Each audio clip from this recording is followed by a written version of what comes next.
All right. Hi, everyone. Thank you for joining and welcome to this session exploring substrate materials at basic to advanced techniques. I know there are a lot of great options in this slot, so I appreciate you being here. So my name is Shuya Mukai. I am a senior solutions architect at Epic Games Japan. So I usually support customers in non-game industry, but today, I'm going to talk about substrate for all industries, especially for artists. No matter what industry you are in, I'm going to focus on helping artists learn how you can create material using substrate. And substrate comes from with some terms that might like it sound unfamiliar, like SSS, MFP, or slab. Yes, you can a little tricky at first. So in this session, I'll definitely explain these terms in a way that makes sense for artists. But just to be clear, this session isn't about breaking things down like a research paper. Instead, the goal is to help you actually make materials with substrate. So some of the logic might be simplified. So sounds good? OK, thanks so much. So here's what we are going to cover today. I'll give you a quick intro to substrate first. And then I'll show you some of the new node and new input that weren't available in the legacy material system. And finally, I'll go over a few examples to show how you can build materials with substrate and how it works together with other existing features. And I have prepared a lot of screenshots of material node on this slide deck. And you can take a photo of them. And in addition, I'll share later the Unreal project file, which includes the example materials I will show you. So what is substrate? Substrate is a new way of authoring materials that gives you more control over the look and feel your object across all platforms, like mobile, consoles, PC, liner content, virtual production, every platform that Unreal supports. The recently released 5.6, it's still in beta. So it's not quite ready for just yet, but we are targeting to be production ready and enabled by default in 5.7. So what are the new features of Substrate? One of the biggest point is that Substrate is based on principled BSDF. BSDF stands for bidirectional scattering distribution function. It's a way to simulate how light scatters, reflects, or gets absorbed on inside a material or matter. Okay? So within Unreal, what kind of features does Substrate usually actually have? One major feature is layering and mixing. Substrate lets you layer and blend material, and each layer it simulates how light interacts, how reflects, diffused, and gets scattered and absorbed. Another big feature is that independent from shading model. Like in the legacy material system, you had to pick specific shading model based on the kind of material, like subsurface scattering, or clear coat, skin, or stuff like that. With Substrate, that's no longer necessary. We don't need to choose a shading model. You can use multi-shading model at the same time. Like, for example, subsurface and clear coat together. So Substrate has a lot of great features, but due to layering, mixing, and shading model independence are the biggest ones to keep in mind. Now, as many of you know, we can do things that seem layered in the legacy material system as well. We usually do that with something like blend material or lab node, right? So, but here's the thing. Those methods don't actually account for how light is absorbed or transmitted through each layer. It's more like just blending colors without really simulating how light behaves in the material. With substrate, or more specifically with slab BSDF, light interaction is handled much more accurately. I will talk about it detail a bit later. So each layer simulates things like diffusion, reflection, absorption, and even transmission. And what happens when you try to blend metals and non-metals in a legacy material system? Well, you can something like get an artifact like this, like left hand. So this was the basic limitation of the old shading model. But with Substrate, we remove the concept of metal and non-metal. So I think you'll be able to resolve this limitation. And all right, so that was a quick overview of Substrate. Now, let's actually look at the new node and new input it brings. Once you enable Substrate in your project setting, the result node or root node changes to something like this. In the older version, if you turned on the Substrate, you could only use Substrate materials input. There was no legacy input support, right? So, but from 5.6, you can now use both legacy and substrate material input in the same project. However, even if you use legacy input, there are converted substrate behind the scenes. So it is possible to take over legacy material input, but we still recommend you enable substrate in a new or duplicated project. And if you connect the substrate BSDF node to front material input, it works as a root node for substrate, where you can convert it to the right click. This BSDF node works a little similarly to the old result node or material attribute in a legacy material. They define how material looks and behaves. And one of the key BSDF node in Substrate is the slab BSDF. You can use this to create pretty much any kind of materials matter. The basic idea is you plug in the things like color, roughness, normal into this node, and that defines your material. It's similar to the old result node. You might be wondering, okay, but why the slab BSDF? Well, slab is the composition of the interface in the medium. Some of you might get it right away, while others might not, I think. Honestly, when I heard about it, I didn't really get it the first time either. So I think it will make more sense once you see what input it takes and how it works. So for now, let's not go deep into that. We'll come back to this question towards the end. All right, now let's take a look at some of the new input in Substrate. But since the inputs are well documented, I will just highlight the essential ones you need to know. So first of all, diffuse albedo. This one basically works like a legacy-based color. It defines color of the material of the matter. But please keep in mind that this is the diffuse color. So for metals, you usually set it black or 0. And in Substrate, we no longer use metallic and specular. Instead, we now have F0 and F90. F0 controls how reflective the surface is when it's perpendicular to the camera. In other words, this is a specular color. So for non-metals, you usually use value between 0 and 0.08. For metals, you typically use a value close to 1. Of course, it depends on the looks you're going for, but it means the color of metals is now controlled using F0.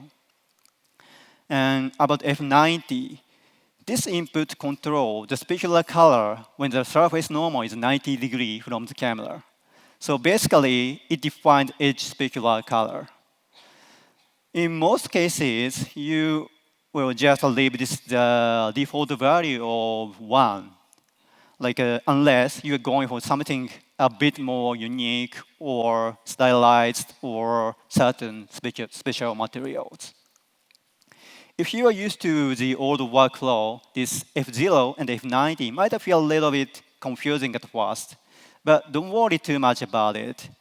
You can still create a material using familiar base color, metallic, and specular setup by using the metalness to diffuse color F0 node. So if you have base color or metallic maps already, there's no need to remake them. You can just plug them in and keep working like before. There are also many other substrate helper nodes like metalness to F0 node, to diffuse color F0. These nodes are designed to either help you recreate things you used to do with legacy materials, or to get some of the looks easily. And one really handy node in helper node is substrate IOR F0. As we talked about earlier, F0 is physically based value, and you can actually calculate it from the IOR, index of reflection, of a matter. Most matter have known IOR values, and they are easy to look up. Okay, so I'll show a bit more substrate helper nodes like this one later. So, all right, coming back to the input. Second roughness is useful surfaces that are lightly polished or mirrors that haven't gotten a bit worn out, like the one you see here. So this input can be a little confusing at first, but luckily there's a legacy node called hedginess to secondary roughness. With just a single input, hedginess, you can create subtle specular highlights that look a bit hazy or diffused. The next thing I'm going to share with you is glint. This creates the sparkling look you see in the things like snow or car paint. In the legacy system, you had to fake this effect using textures, which means you were limited by the texture resolution. But in Substrate, glint is built-in input. Interestingly, we set the roughness value close to 1, we can get more glint. I'll show you 2 examples using glint later. And this is the last input that I'd like to show you, SSSMFP. This one is actually one of the most interesting features in Substrate. Well, SSSMFP stands for subsurface scattering mean free path. Most of you probably familiar with subsurface scattering, but do you know what mean free path is? So MFP is physically measurable property of matter. This is the average of distance of a light of certain wavelength that travels before being absorbed into the matter and before it gets scattered.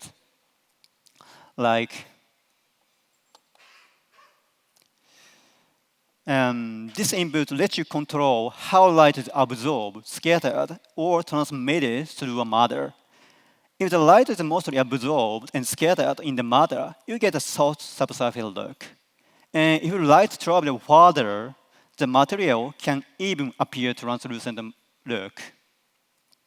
For example, in this case of vector input, red and green travel about 0.2 centimeters, while blue travels about 0.9 centimeters before scattering. Does it make sense? Yeah, I know, it's a bit technical, but let's take a look at how this input is used in subsurface translucency and coating. If you want to use subsurface scattering, you can just input the color directly into the SSMFP slot. That's because subsurface is about how much light is being absorbed and scattered inside the material, right? So using color directly makes more sense in the SSS MFP slot. So let's say you want to create something like red glass. What value should we put into SSS MFP? You might think, well, maybe I will just plug in the red color to SSS MFP. But that's not quite right, because MFP isn't about color, it's about distance. MFP represents how far light travel inside the object before scattering. And unlike subsurface scattering, some wavelengths in a translucent material can actually pass through the object. So it's get a bit more complicated. Honestly, calculating the right value of MFP manually can be a pain. So that's where the subsurface transmittance to mean free path node comes in. It lets you work more intuitively. You just input color and the thickness, and it converts it into MFP value automatically. And just like a legacy system, the transmittance color value is close to 1, the more transparent look. And if it's close to 0, sorry. Oh, okay. If it's close to 0, it looks more opaque. And don't forget to set to corrective blend mode and lighting mode when you make translucent material. And one thing to keep in mind when you're working with translucent material is that you will normally set the diffuse albedo to something close to black. For example, if you set to diffuse albedo to black and then set transmittance color to almost red, what happens is all other wavelengths like green and blue get absorbed. Only red light gets scattered and transmitted through the matter. That's what gives you the red translucent look. And let's talk about the coating. You can create clear coat effect using vertical layer node. Basically, this allows you to layer one slab on top of another, like a coating. The concept is similar to what we just saw the translucent materials. You can control the color of the coating using transmittance to mean free path node. You also have top thickness input, which controls thickness of the top layer.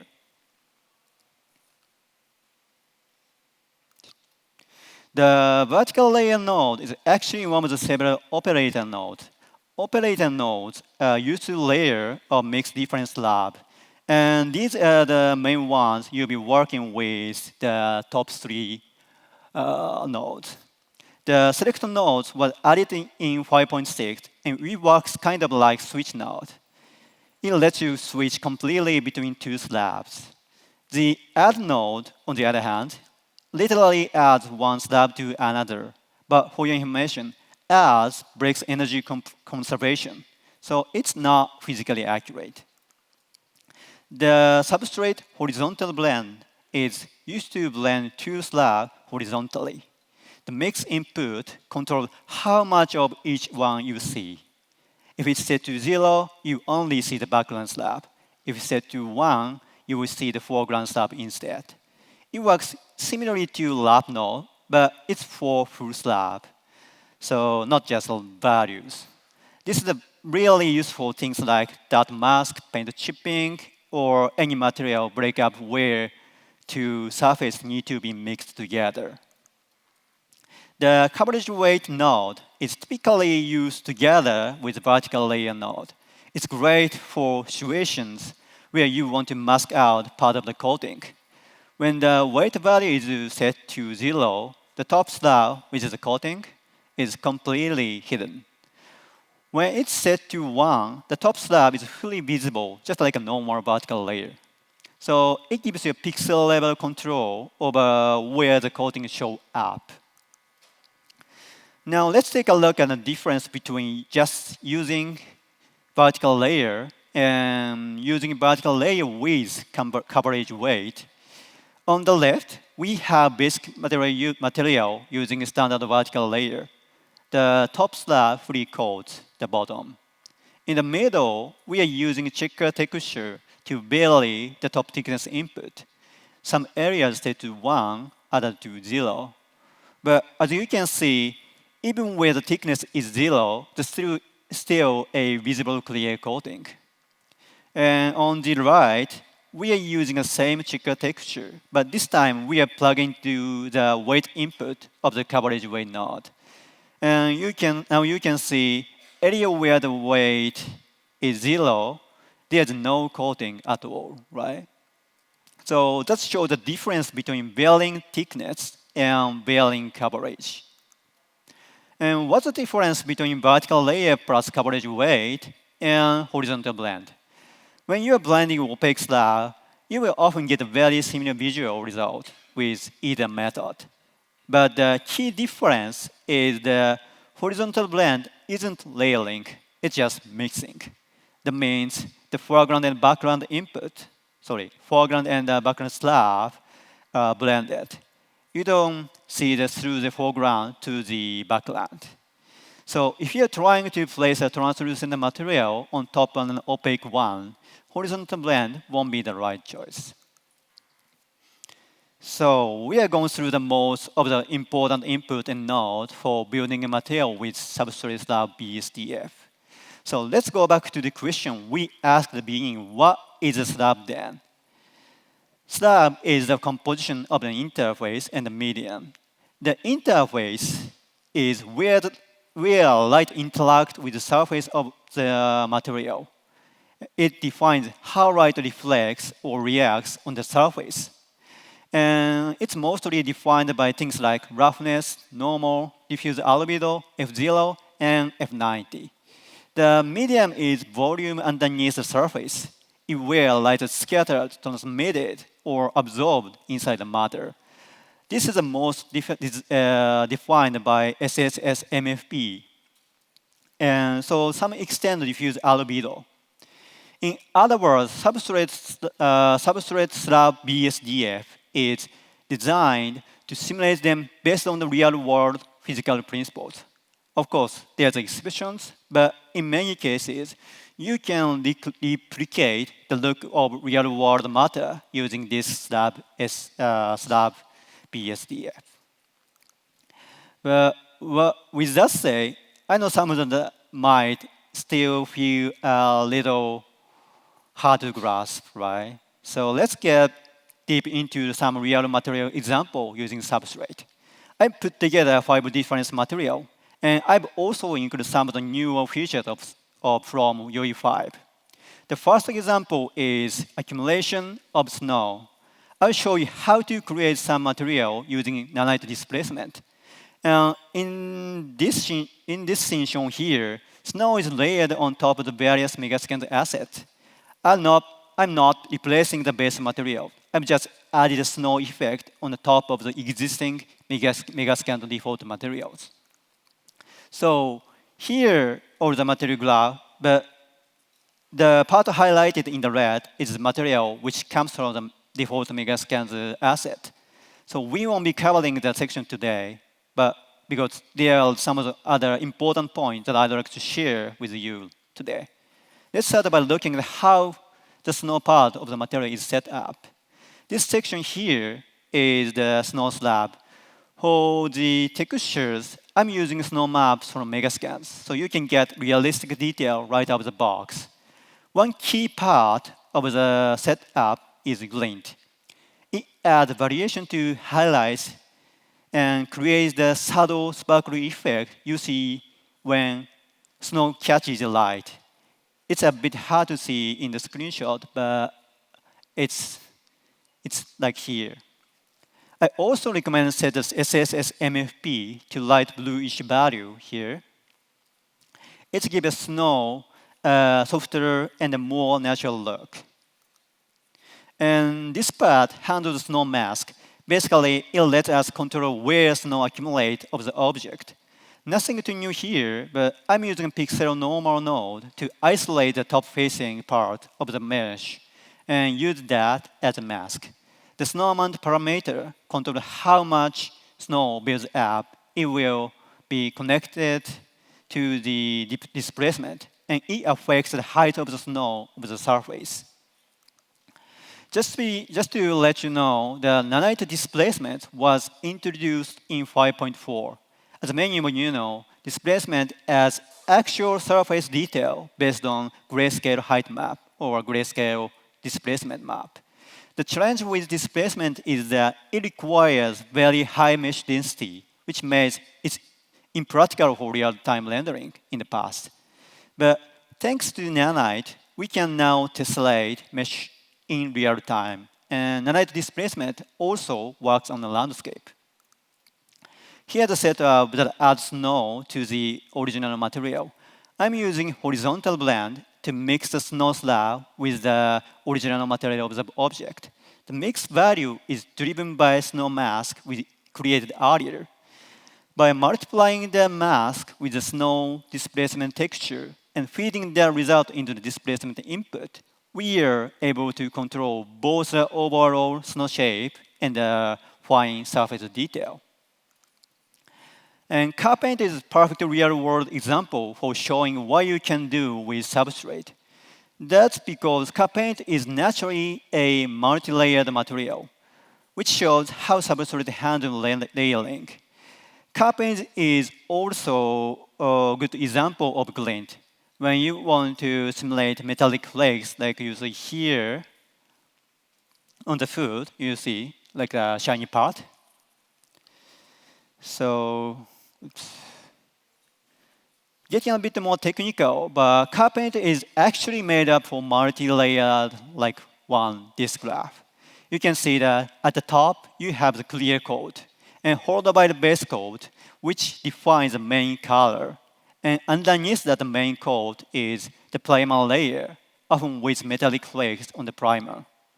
Of course, the exists structure varies by manufacturer and model. It really depends on maker, it really depends on model, but this is a common overall setup for any Carpaint system. With Substrate, we can recreate this multi-layer structure directly in the material. And each layer can be physically defined and rendered. This is the bottom layer of the slab. It's just a primer layer plus glint. It's a fairly simple setup, right? So just a metallic surface combined with glint to simulate the sparkle effect for metallic flakes. For the glint mapping, I'm using a triplanar projection. Like here, it works cleanly even on the CAD model that may not have UVs. The MFE triplanar UVs function here comes from the automotive materials pack. It's available on the FAB. And by the way, just to let you know, we are also planning to release Substrate version of the automotive materials pack. I'm sure it's going to be useful across a wide range of industries. This is the middle layer, the base coat. This one also pretty simple setup. We are using transmittance to add a blue coating over the primer layer underneath. That's what gives the material its richer color and which allowing us see the metallic flake from the primer through the blue coating. And finally, we have the clear coat layer on top. In the legacy material system, you could only add a single clear coat on the top of your base layer. But with Substrate, you can build a two-layered structure, and not just that, but you can also control the thickness of each individual layer. This gives you a much more flexibility and realism, allowing for richer, more bearable, varied Carpaint material than ever before. This is great news for people who will be working with Carpaint. Substrate also make it easy to create a material like this image. We can see the color shift based on the view angle, like the Cameron paint. Substrate includes a feature called specular profile, which lets you control specular color based on the angle. You can assign the specular profile asset each individual slab. Inside the asset, you define the specular color using either a color ramp or 2D texture. We have two large format options as sampling method, view all light and half angle. In the view or light LUT format, we have two controls, view color and light color. View color defines on the camera angle at its left side. So, and if the view color of 0 represents the color in the grazing angle. And if the value is 1, it defines the color when the surface is viewing right in front. On the other hand, light color works based on the light angle. A value of 0 means the light is hitting a shallow angle. And value of 1 means the light is coming straight onto the surface. Together, these features gives you very fine control over how the specular behaves. And here's a node setup and RAM for the Cameron paint example I showed you earlier. The only change here was made in the base coat slab in carpet material. Everything else, like a clear coat, remains the same. So, is that okay? Can I move on? Yeah. So, I'm going to show you our next example with puddle. For this material, I'm using mesh texture painting to let artists paint puddle wherever they want. Artists can directly paint on the mesh surface. And you can also create oil-covered puddle like this easily.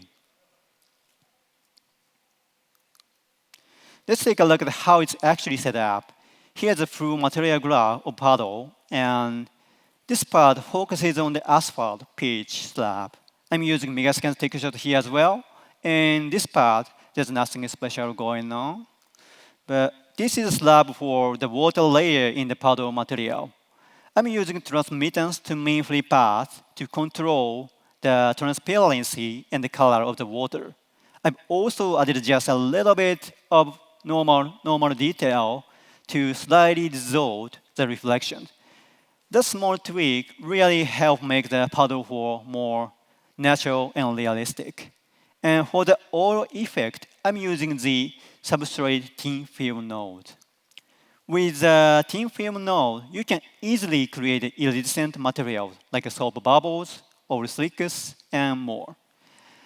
This effect comes from how light interacts with very thin layers of material, just a few micron thickness. It's causing color shift and distinctive rain pattern like here. That's why the thickness input is important. In most cases, we use grayscale texture and adjust its range using a lab node to control the thickness variation. This thin film is connected to the F0 and F90 input of the water slab. In my setup, I added a switch node to toggle the oil effect on or off easily. That way, I can use same material for both normal puddles and oily puddle.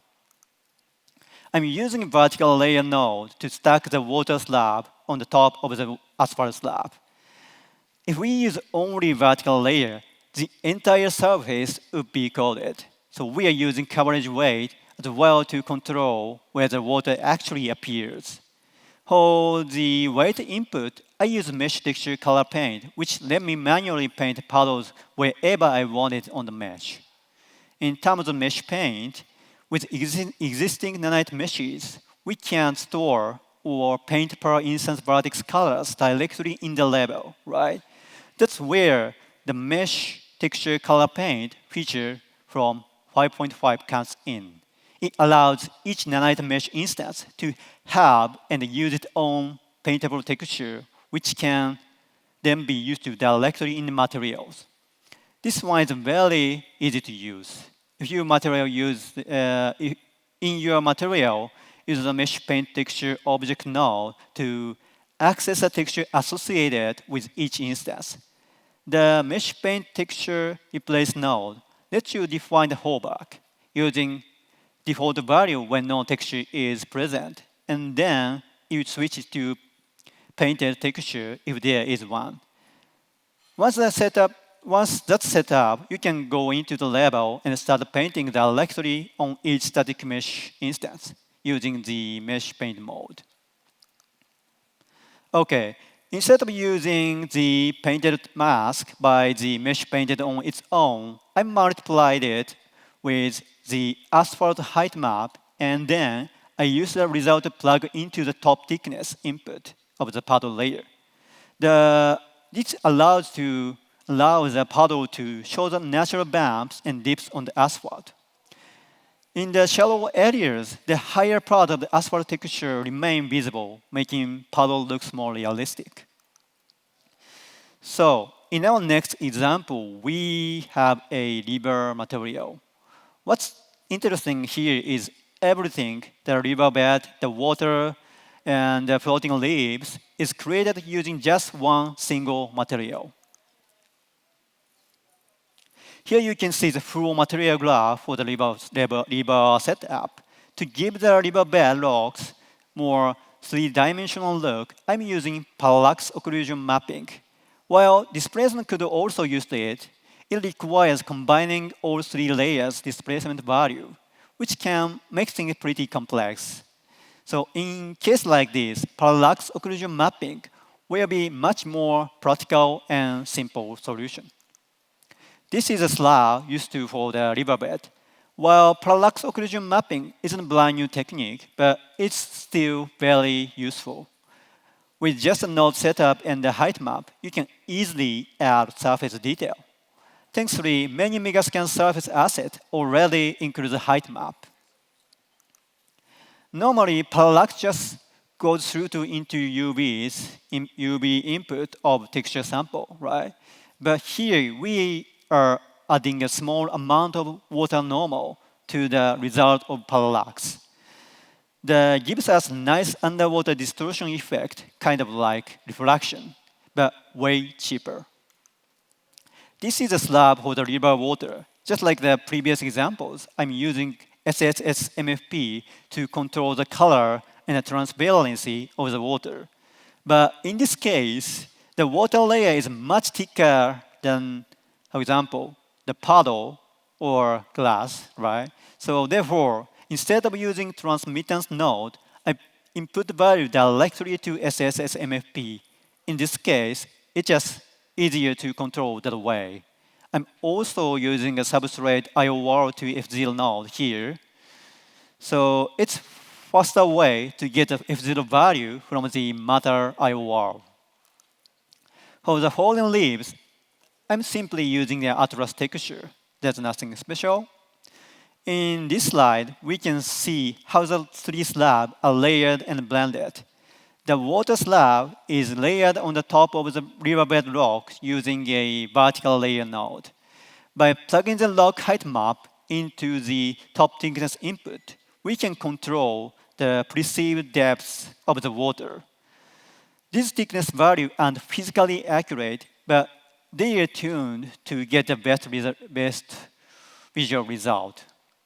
In this example, there are only one layer of leaves, but to make it more realistic, you could easily do another layer of leaves between the logs and the water as well. Finally, let's take a look at this checked glass example. Real glass has thickness, right? So when it breaks, we typically get the depth and structure in the cracks. With substrate, you can achieve a convincing layered cracked glass effect easily, while capturing the sense of the physical depth. This material built using 3 slabs. As shown in this diagram, we can see the crack slab is sandwiches between 2 layers of glasses. This layering helps simulate the depth and thickness of real glass when it shatters. But the problem is it has a higher performance cost. So using this setup really depends on your target product home and performance budget. We can see the glass slab here fairly simple. It's a slightly thick glass with subtle color. By the way, refraction can be very expensive, so it's not something you will want to use in every cases. With that said, enabling refraction does affect how roughness behaves, and it can help you achieve more realistic result when needed. That's especially true for things like dirt or frosted glass. The crack is built as a simple translucent slab using transmittance to mean-free path. But we use parallax occlusion mapping again with a normal map and a grayscale mask texture to get the depth of the crack. You can clearly see the difference with without POM, parallax occlusion mapping, in the image below. The result with POM has a much more realistic 3D fracture. This dirt slab here is also quite simple. It just uses a grayscale dirt mask texture to introduce variation in the roughness. Here, we are layering a crack slab on top of the glass slab using vertical layer node. The crack slab itself is a simple translucent layer, but by plugging the parallax-driven texture into the coverage weight input, we can get the appearance of depth on dimensional in the cracks. On top of that, we add another layer of glass and then apply the dot layer with it. In this case, the dot can be blended using either a horizontal blend or another vertical layer. Both methods will give you fairly simple, similar visual result. But horizontal blend is a little more performance friendly. When building this material, a warning like this may appear. It's here, substrate material was out of the budget and has been simplified warning. Well, let me talk about why this warning appeared. Substrate has a byte budget per pixel, and as you add more slab or operators such as vertical layer and horizontal blend, that cost will naturally go up. If the material exceeds the pixel budget, Substrate will automatically simplify the material blending using a feature called parameter blending. This keeps the material within budget and features that the project performance is maintained.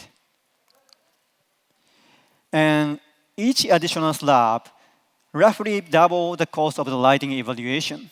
However, if you enable use parameter blending on a horizontal blend or vertical layer, Substrate can merge two slabs and evaluate them as a single unit, which greatly reduces the cost. Once you enable it on the node, it applies to all slabs below. In our example, with whole slab, the cost is 104 bytes. And when we enable parameter blending on the bottom horizontal blend, like here, the cost dropped to 80 bytes with no noticeable visible change, like here. But when we enable parameter blending on the topmost vertical layer, like here, the image all four slabs into one. This procedure brings cost down to 24 bytes, but with a more visual change.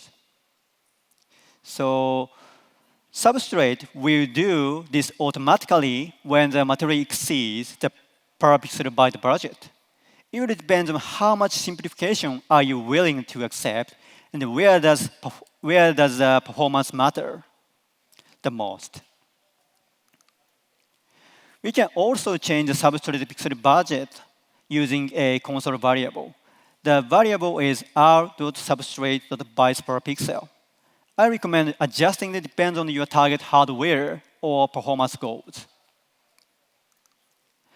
There are also other performance considerations such as topology and closure count, both of which can impact rendering costs. I'm sorry, we don't have a lot of time to go into all the details today, but if you'd like to learn more about them, I highly recommend checking out this section from SIGGRAPH 2023.